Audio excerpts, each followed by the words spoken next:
Alright, this one's going to be a really long one, so stay with me, please. Alright, so we're starting off with a little bit of a backstory here, and that is the fact that I do not have a Christmas tree this year. As I have moved, yes, I could buy one, or I could make one. And you can probably guess which one I chose, considering you clicked on the video. But not just a simple tree, no. Because as well as loving the DIY life, I have a tendency to make things so much more complicated for myself than they need to be. So let's get started, shall we? This tree is not only a tree, it is a tree skirt, as in a skirt that literally looks like a tree. And because it's mine, I want it to fit me, so I got to measuring. The first, let's call it a level, is what I'm going to be using to uphold the rest on my person.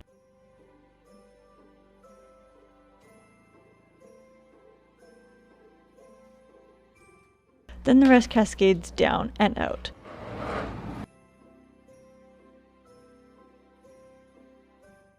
With these measurements, I end up having them spaced 6 inches apart. Each measurement is about 10 inches longer than the one above it, obviously to make it actually cascade out rather than just down. Plus another 5 inches for, let's call it, overlapping seam allowance, which will make more sense later on. Think of this like a really like early 50s, 60s.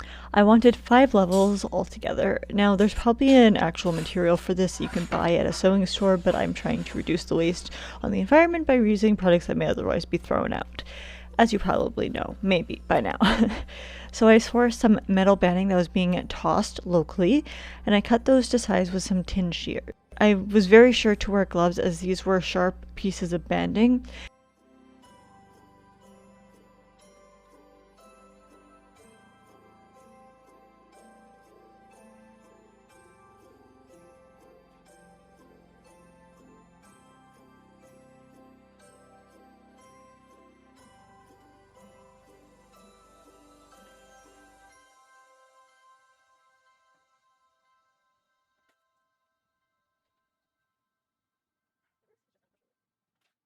And to encapsulate these, I'm going to be using a teal fabric when I actually thrifted. Sometimes when you're dealing with thrifted fabric, you gotta get your hands a little bit dirty and cut some seams, it seems.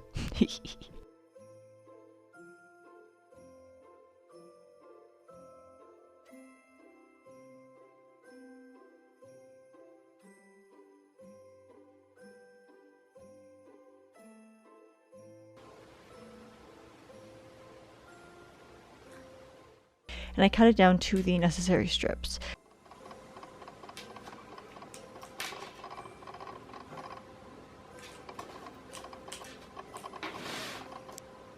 The piece for the 3/4 inch banding would be about 2 inches thick, as it's doubled as 1.5 inches plus seam allowance. This took a very long time.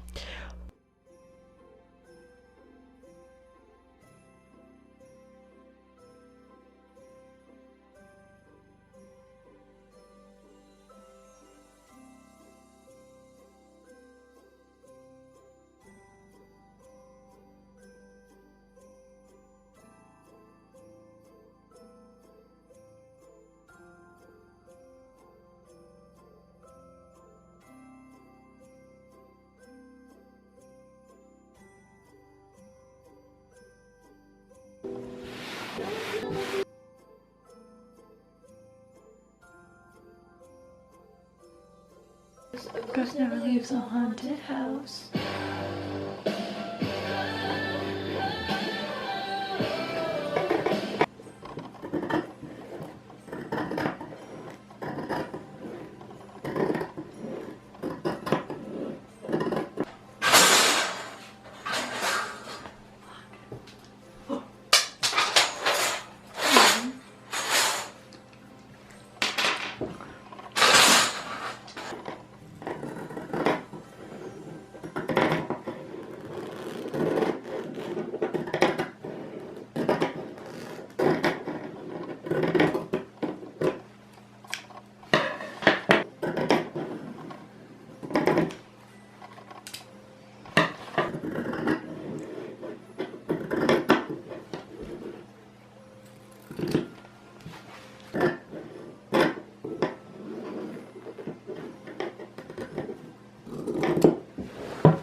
Once I did have all my strips cut to size, I sewed them in half. First, I actually tried to put them into the sewing machine with banding in them just to keep it as close as possible, but I broke 3 needles doing this because metal is very hard, guys.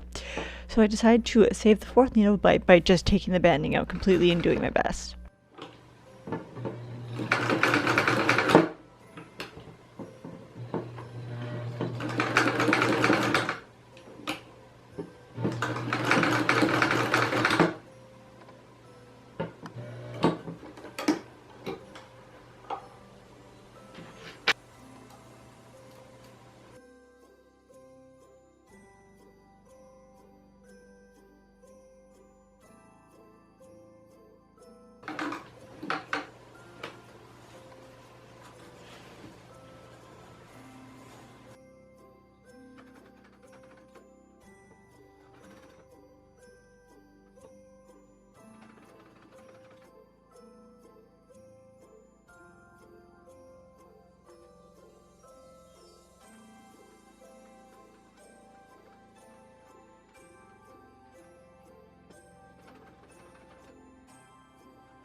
And then just cut off the extra fabric.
Look at her, little bent.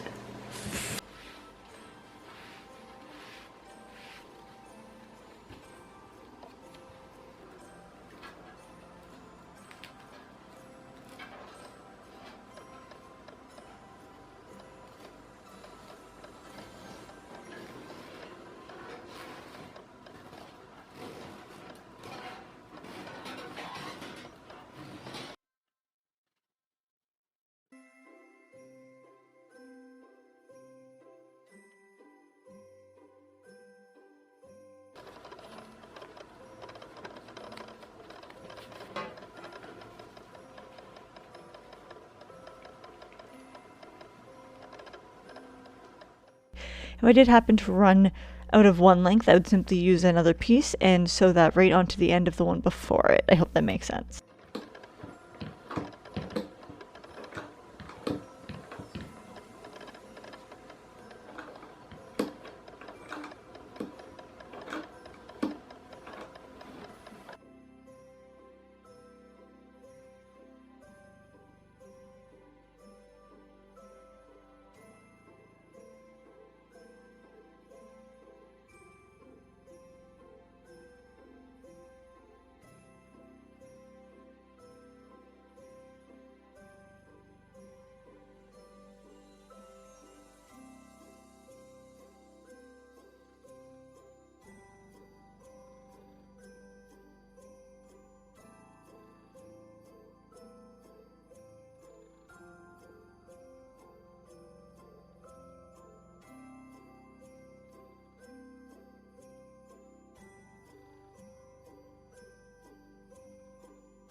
box at the end.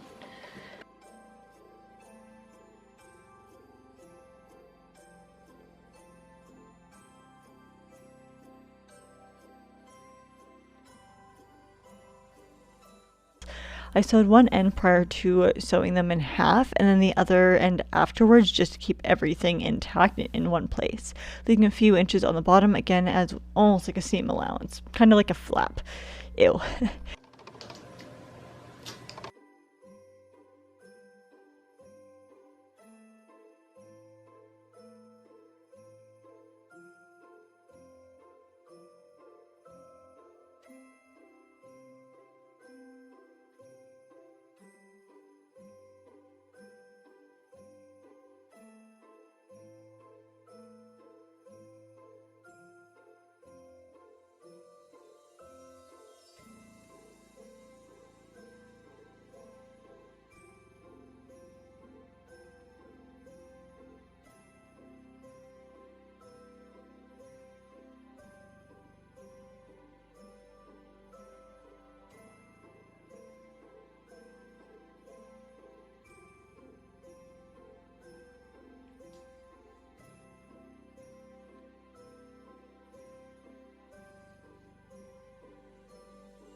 As for the top portion, that would be keeping everything up. I needed something with a little bit more stability. I wanted to also have a little bit of stretch to it, so I used some fabric, as I have been, the same one, as well as some stretched out elastic, so it does pop back to keep its shape, but it also has some leniency to it, some leverage of sorts.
Once both sides had elastic sewn onto the strap, I couldn't tell you if the outer layer of elastic actually helped, but I don't think it hindered it, and that's a win for any of my projects, to be honest.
For a little bit more stretch though, and not connected directly to the strap, I used a thicker strip of plastic with clips on it that I believe I kept from an old Halloween costume.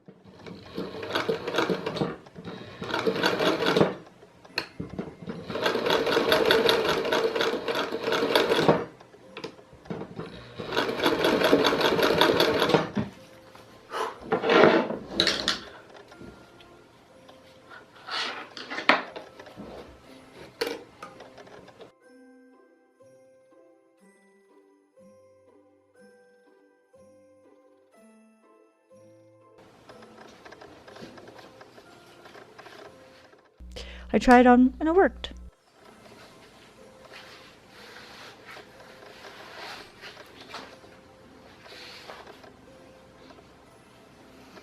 Now to move on with what's going to give this tree its actual shape, which is ribbon. This ribbon has an outer line of metal on both sides, so it is malleable and easy to get through for the most part, until I got to the plastic one, but we will get to that. Anyways, I digress.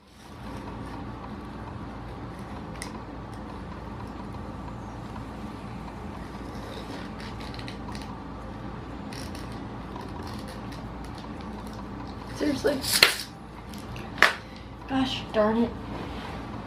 Gosh darn it. Around 2 better tape. Better.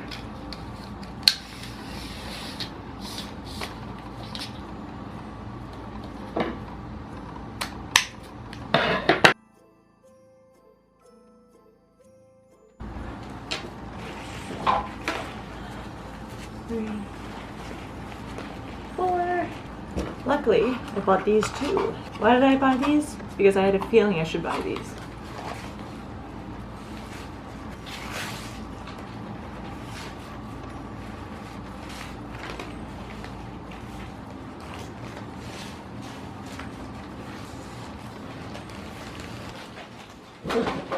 Oh my god. There's so much glitter. I marked out where each fold would be as per my measurements, the folds being the place where the banding will be going through, almost as if a pocket. And as the banding is about 1 inch wide, because it's going to be 3/4 inch with a little bit of more allowance with the seams, I'm going to be giving it even more breathing room as it sits in its assigned seating area. Wait, no. Because that's going to be 1.5. It's 4, 6, 4, so 30, take away 6, 24 divided by,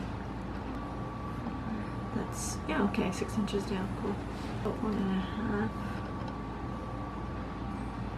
a little bit over 1.5, 6 inches down, a little bit over 1.5.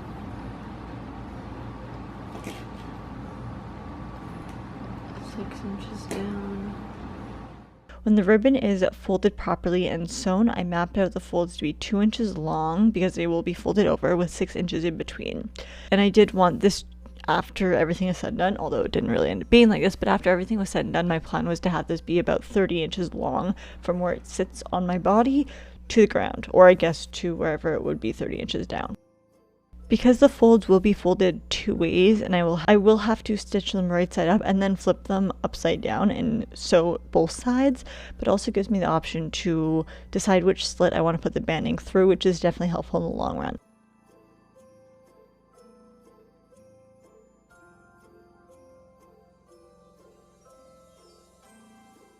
I did these measurements and folds to 12 pieces of ribbon, different colors of thread, both for visual interest and because I ran out of one color, and then 2 colors.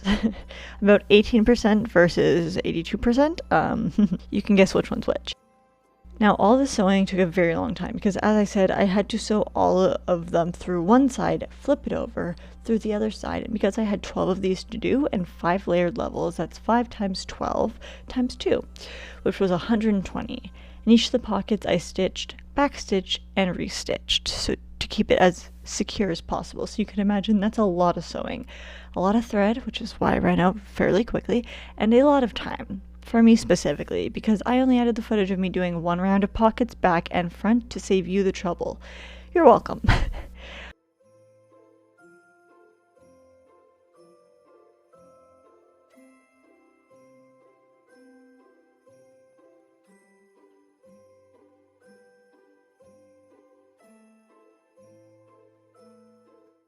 and things kept getting tangled because there was only so much room to work with, as shown here.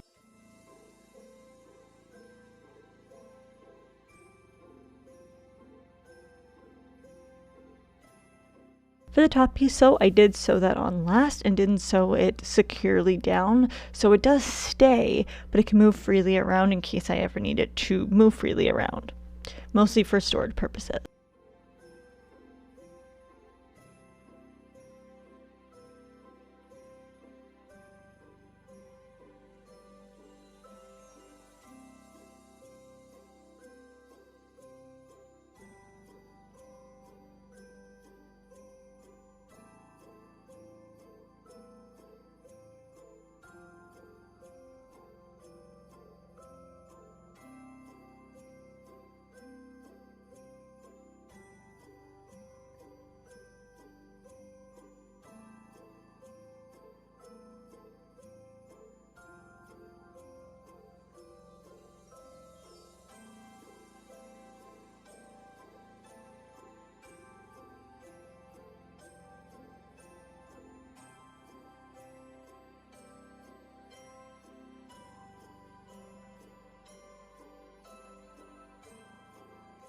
When all of that was finally done, it was time to place the banding through each pocket, which was also a little bit of a challenge, but I got it done. I got through it.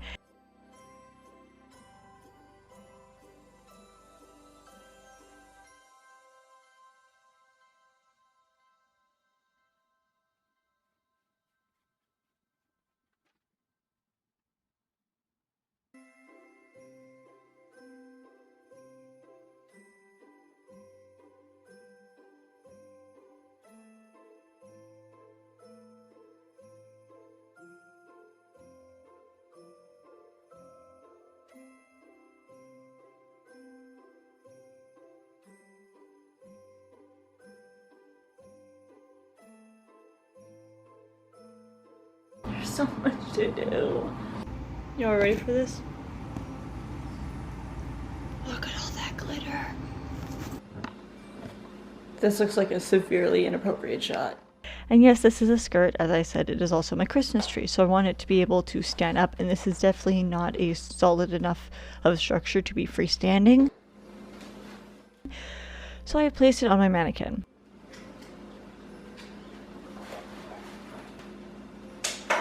Even more inappropriate.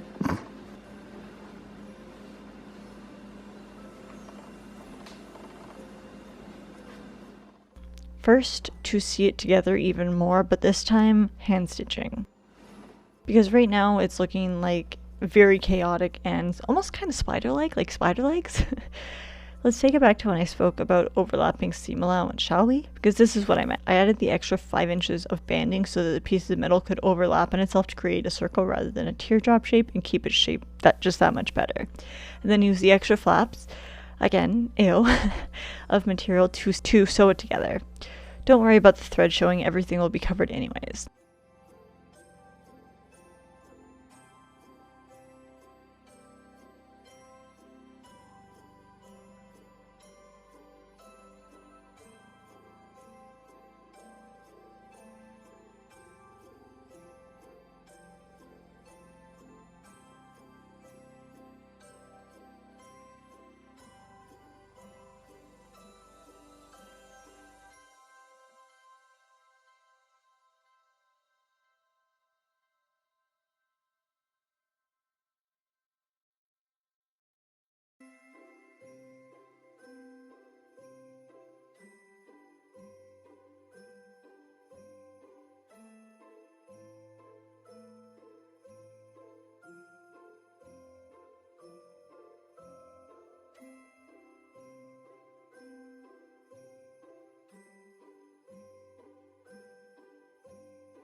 Now it's looking a little bit funky and lopsided, so I spent a good 15 minutes moving everything around so it almost pretty much comes together, although it looks like a little bit of a space alien costume. It's not perfect, but we've come this far. So just, again, bear with me. Trust the process.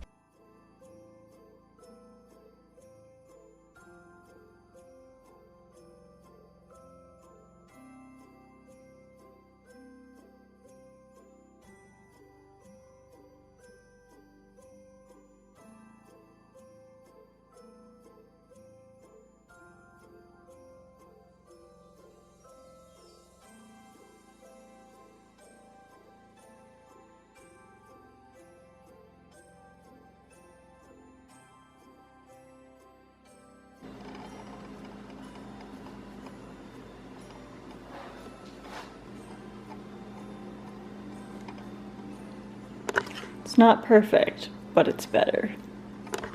And it's time for the foliage and decorations. So I picked these up all from the dollar store, so it was fairly cheap, except these special ornaments. Oh, I broken something. But wait, there was more. But they were worth it. I got plastic ornaments so they're less likely to break when storing this. I got sparkly garland, bows, and a few LED light sets. Oh, that was unfortunate. Then it's time for the garland. To put everything on here, I did use some green, super festive zip ties. So it's pretty friggin' stuck.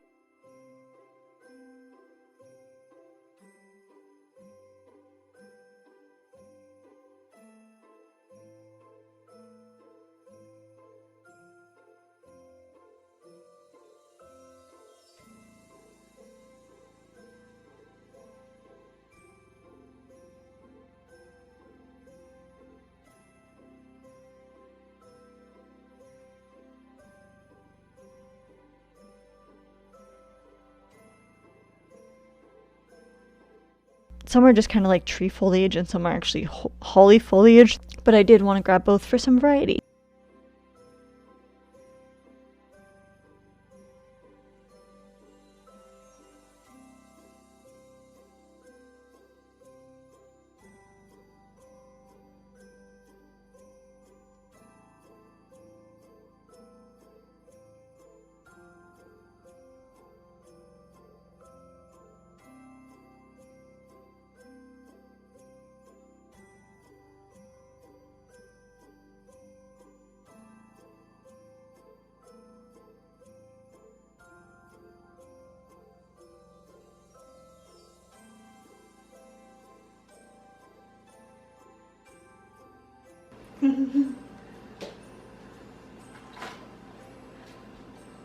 I am using zip ties, but look at this little guy. Ah!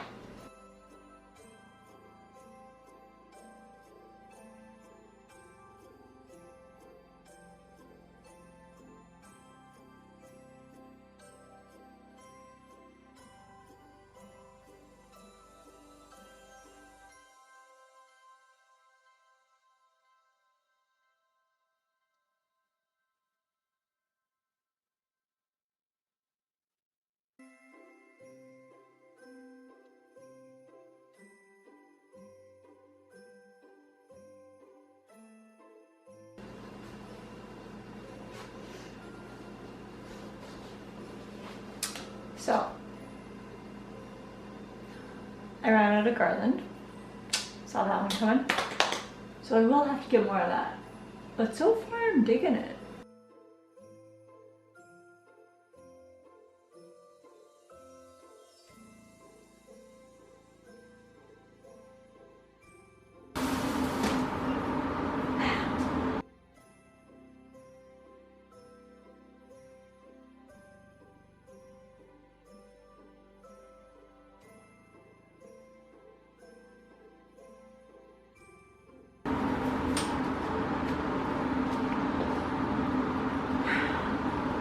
There's always the one in the batch.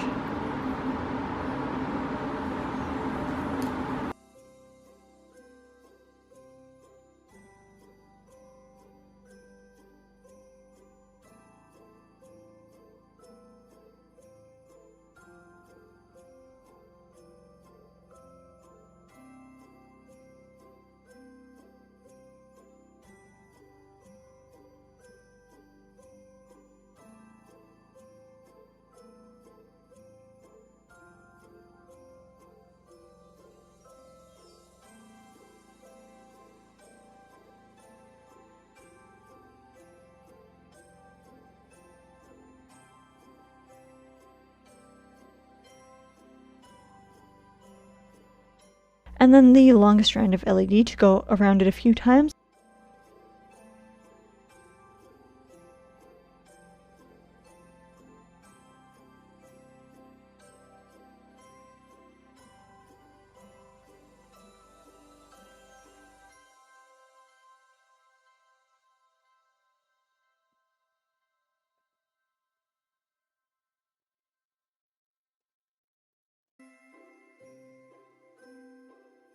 As well as plastic ornaments to fill in any gaps left from the foliage.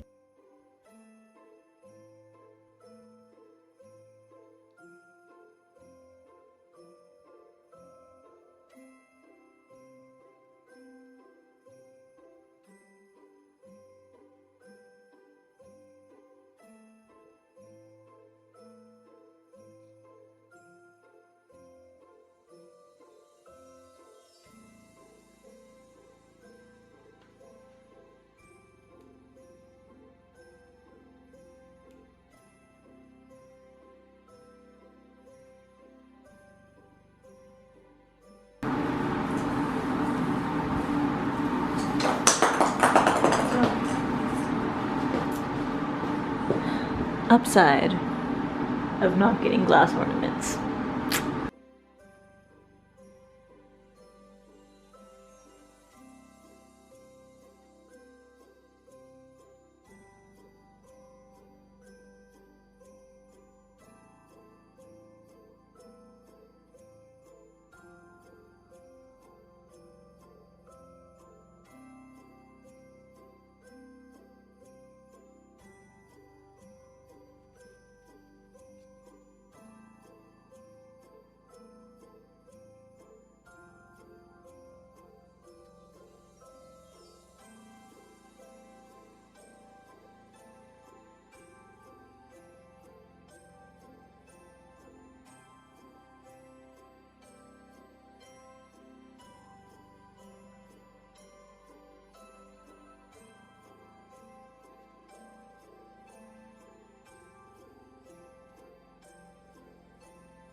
Adding on some extra little beauties, and we're done, finally.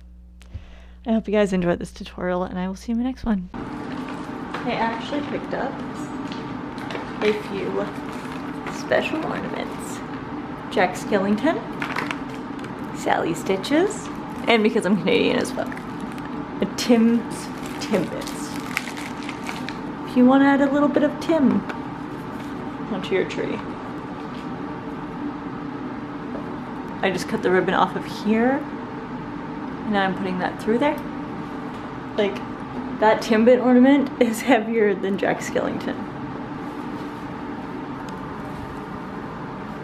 We can live like Jack and Sally if we want, or just have Christmas like them.